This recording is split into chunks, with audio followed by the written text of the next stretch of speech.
Zaman. Mr. Zaman is an esteemed arms control expert, and he'll share his perspective on the politicization of CD in discussions on FMCT and negative security assurances. Mr. Zaman is pursuing his PhD in IR from Namal, Islamabad, and he is working on issues related to arms control, non-proliferation, and disarmament since 2015. Besides co-authoring a book on Iran and the bomb, Nuclear Club Busted with Ghani Jafar, he has contributed multiple chapters in edited books and has authored several research articles in national and international journals. Mr. Zaman has a keen understanding of the diplomatic intricacies surrounding multilateral negotiations and has closely followed the evolution of these debates. Sir, please proceed.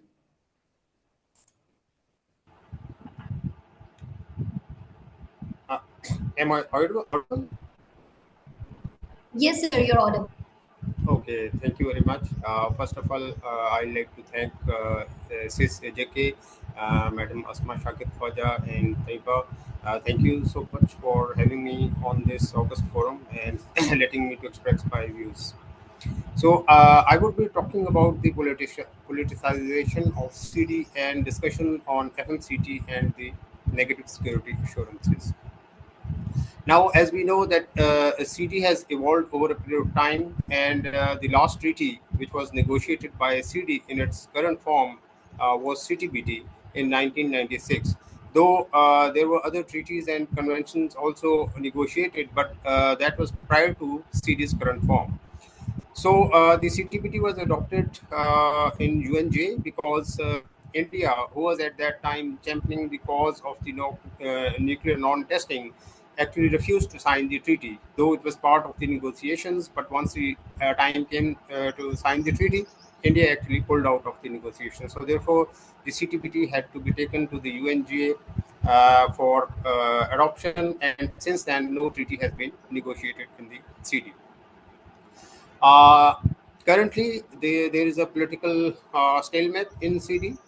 CD remains politicized not only due to the growing power contestations between the global powers, which makes reaching consensus unlikely, but also because Western powers want to exercise monopoly over the innovative and advanced technologies by adopting a discriminatory approach toward different countries. They have different approach towards India, they have different approach towards Pakistan. That is why CD has not been able to adopt a program of work since 2010, which is an important part to actually move forward on different issues which are on CD's core agenda items. The unilateral approach, primarily led by the US in global affairs since 2001, and its aggressive approach, posture towards the Middle Eastern countries, we have seen in case of Iran nuclear program, its projection of India as a regional hegemon in South Asia and giving it a status of so-called net security provider, in the containment of China policy, which the US is pursuing, US deployment of ABM systems in Europe, and expansion of NATO. These all factors have generated spin-off effects in CD and several other multilateral disarmament forums, which has caused divisions and disagreement between different states. So this unilateralist approach of the US perpetuates instabilities and insecurities for different states, which resultantly are forced to arm themselves for security and survival. And some of these states have actually therefore developed nuclear weapons for security purpose as well. Therefore, it looks likely that in foreseeable future, the existing differences and divisions would be bridged in the CD to make CD a functional body to negotiate legally binding instruments for disarmament in future. The Western countries have been according priority to the FMCT, while downplaying the significance of other core CD agenda items like nuclear disarmament, negative security assurance, PAROS. They says that the FMCT is only the issue which is ripe for negotiations, which is actually not agreed by Pakistan, and Pakistan considers that there is a need to review all CD agenda items in totality without undermining stability and ensuring that once these treaties are negotiated, they don't actually hamper the security of other states. So now coming over to the debate on the negative security assurance and how Pakistan has contributed towards the NSAs. The debate on negative security assurances actually goes back to 1966. It was that time once the issue of nuclear weapon states was being discussed, and a resolution in UN General Assembly was adopted in 1966, which was titled 2153, which actually called for convening a conference to consider that how security of non-nuclear weapon states can be assured against the threat of use of nuclear weapons, especially by those countries which possess nuclear weapons. In 1968, sequel to the UNGA resolution, resolution was also adopted in UN Security Council, which reiterated that in context of increasing nuclear threats, appropriate measures should be undertaken to safeguard the security of non-nuclear weapon states, which are party to the NPT. So, in 1978, the first special session on disarmament was held in UNGA, and a consensus document was adopted at its end. This is called SSOD 1. This consensus document raised concerns on the security of non-nuclear weapon states in context of use or threat of use of nuclear weapons against them by the states which possess nuclear weapons. Pakistan was not a nuclear power at that time, and therefore Pakistan was amongst the first countries to appreciate these threats, which were actually highlighted by the UNGA and UN Security Council. And Pakistan presented its working paper along with a draft international convention to assure non-nuclear weapon states against the use or threat of use of nuclear weapons in CD. This is usually referred to as NSAs. Later, Pakistan also submitted several working papers on NSAs. The next was submitted in 1980, another one in 1981, and the latest one has just been submitted in March 2023 in CD. Uh, in addition to these non-papers, Pakistan is also sponsoring a resolution in 1990 on annual basis. It is titled as Conclusion of Effective International Arrangements to Assure Nuclear Weapons States Against the Use or Threat of Use of Nuclear Weapons. This resolution is adopted by majority vote and no negative vote is casted, but there are some abstentions of different states which actually abstain from voting, but this is adopted through a majority vote. Pakistan has also been actively participating in the discussions on all core issues, including NSAs, which currently is being discussed under subsidiary body 4 in the CD. So CD actually started discussing this NSAs annually from 1983 to 1994, and it formed an ad hoc committee on NSAs as well. However, no progress could be made because the nuclear weapon states, P5 states, they were actually not ready to give unequivocal negative security assurances, and no progress could be made till 2017. So it was only in 2018 that the city adopted a decision of establishing subsidiary bodies. The city adopted five subsidiary bodies on all four core issue, and one was the fifth was about the WMD of other kinds. So they started discussing NSAs in that context in SB4. It is pertinent to mention that only China has offered so far unequivocal commitment regarding the negative security assurance. It has stated that it will not be the first to use nuclear weapons at any time or under any circumstances. Even India, which always championed its cause of NFU, has added caveats to its no first use. So it is actually redundant, and it has just been propagated on flimsy grounds. Other P5 states, US, UK, France, and Russia, they have offered conditional negative security assurances, and they issued a statement in 1995 which states that they will not use nuclear weapons against non-nuclear weapon states unless any state joins an alliance or coalition to launch an attack on their territory, forces, or allies that are given the security assurances by these nuclear weapon states. So, I mean, their negative security assurances are also not unconditional. So this is the status of NSAs in CD so far. Now coming over to the FMCT impasse, equity, verification, and asymmetries. Now, resolution on the FMCT was first adopted in UNGA in 1993. That happened after President Bill Clinton made a speech in UNGA, and he stressed on establishing a negotiating forum by facilitating different states to come up with a fissile material cut-off treaty in CD.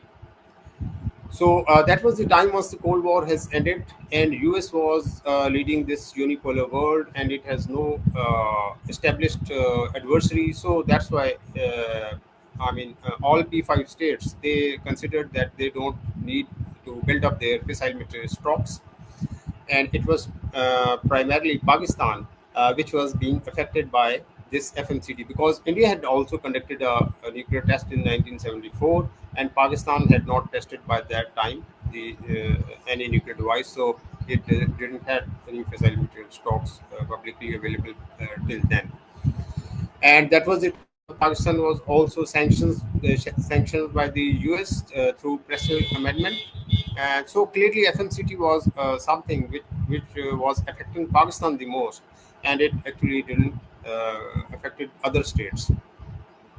So after that UNGA resolution, the CD appointed Canadian Ambassador Gerald Shannon to seek views from different states in CD to facilitate negotiations on FMCT. So Ambassador Shannon presented his report in CD next year, 1995, and he highlighted that different states have different perceptions about the fissile material and FMCT. However, he proposed that the FMCT should primarily be uh, uh, uh, aimed at production of or cessation of production of future materials, and he did not actually included the issue of past stocks in the Shannon mandate. So this the recommendation of Ambassador Shannon, that was that is known as Shannon Mandate, and it is considered as a principal document for commencing negotiations on FMCT. Pakistan had issues on the Shannon Mandate because Pakistan considered that it has a limited scope, and if the past talks are left out of the scope of treaty, so that would actually freeze existing asymmetries between India and Pakistan in South Asia, and that would lead to serious regional instabilities. So while the US was supportive of FMCT because it was primarily President Bill Clinton's initiative, it opposed the verification mechanism within the within the FMCT in CD till 2008, until President Obama became the president. Once President Obama became president in 2009, he actually reversed the US position, and he considered that actually it is possible to have a independent verification mechanism in FMCT, and he started pushing Pakistan to actually lift the objection in CD so as to allow the negotiations on FMCT in CD. Pakistan, however, remained firm on its stance and maintained that other core issues, they should they are actually older than the FMCT, like NSAs, PAROs, nuclear disarmament. So they should be also given equal importance rather than focusing primarily on FMCT. So Pakistan position on FMCT is primarily driven by its national security concerns, and we consider that in current form, the FMCT is actually harming Pakistan the most.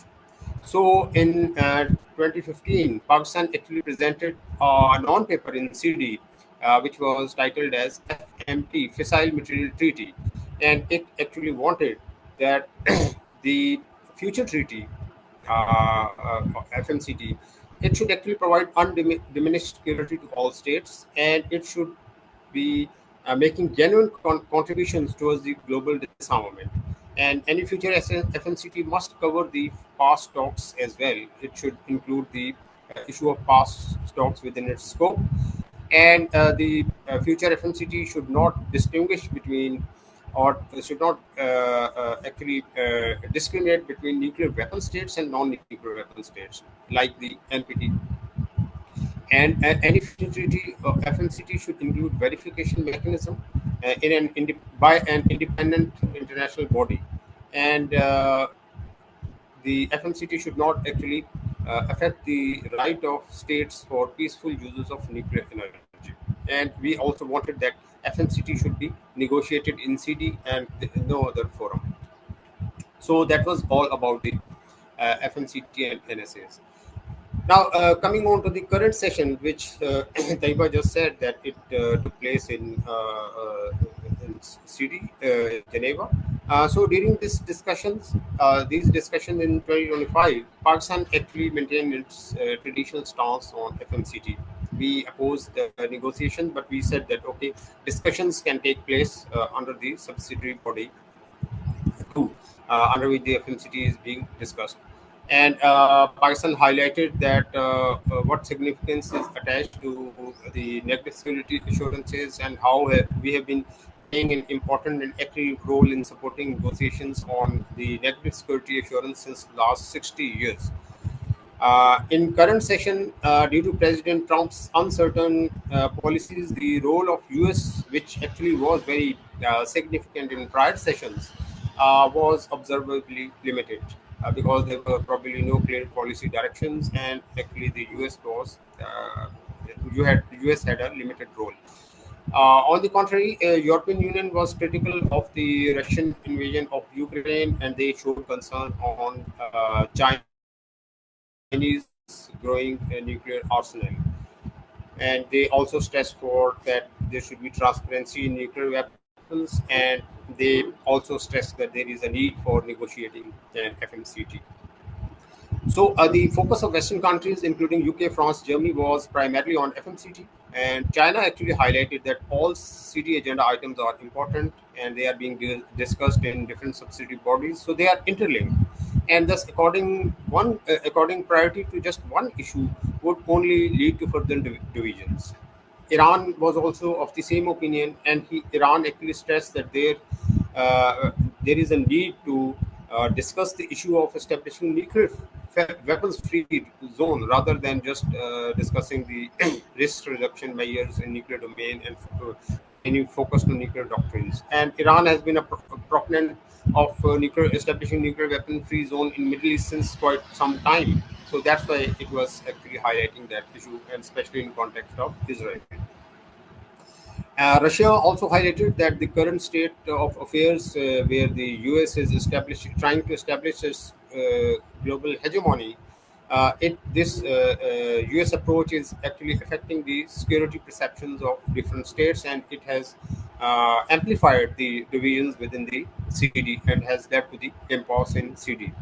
Russia also emphasized that there are interlinkages between all the core agenda items of cities, and Russia has been a proponent of Paros since long, and it actually proposed that the existing Chinese resolutions and Russian resolutions in UN General Assembly could provide the framework for discussion or debating or negotiating Paros in CD. Interestingly, India blocked the traditional statement on nuclear disarmament by G21 states. This is a ritual which G21 states always do in CD. They actually come up with a joint statement on nuclear disarmament. So India blocked it, and it said that this statement would actually divert focus from FMCT. So India is one country which was actually opposed to FMCT since quite some time, but now considering that there are divisions, so it is coming as a like a good boy, and it is actually presenting itself again as a champion of this FMCT.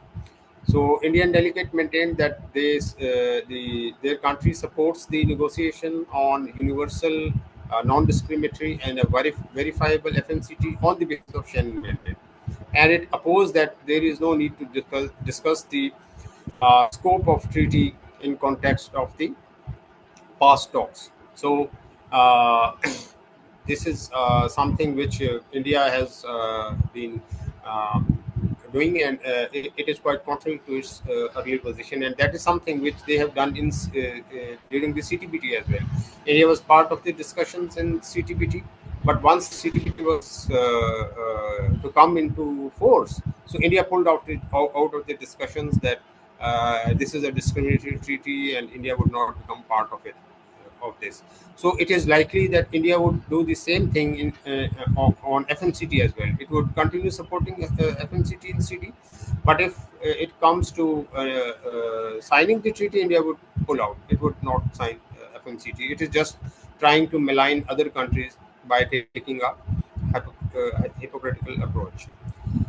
So to conclude that this discussion, the selective and preferential approach adopted by the Western countries remain one of the significant factors which has led to political divisions in this city. It is therefore important to balance the agenda by giving equal opportunity to all issues rather than just focusing on one issue of FMC. And moreover, while discussing any agenda item, it is important to consider the issue of undiminished security to all states while ensuring that strategic stability is not affected in South Asia and other regions once any treaty is discussed in CD. Thank you. With this, I come to the end of my presentation, and I'll be open to any question answer sessions from the line. Thank you so much, Mr. Zaman, for shedding light on the political dynamics that continue to shape the CD's agenda and Pakistan's perspective on various core agenda items of CD.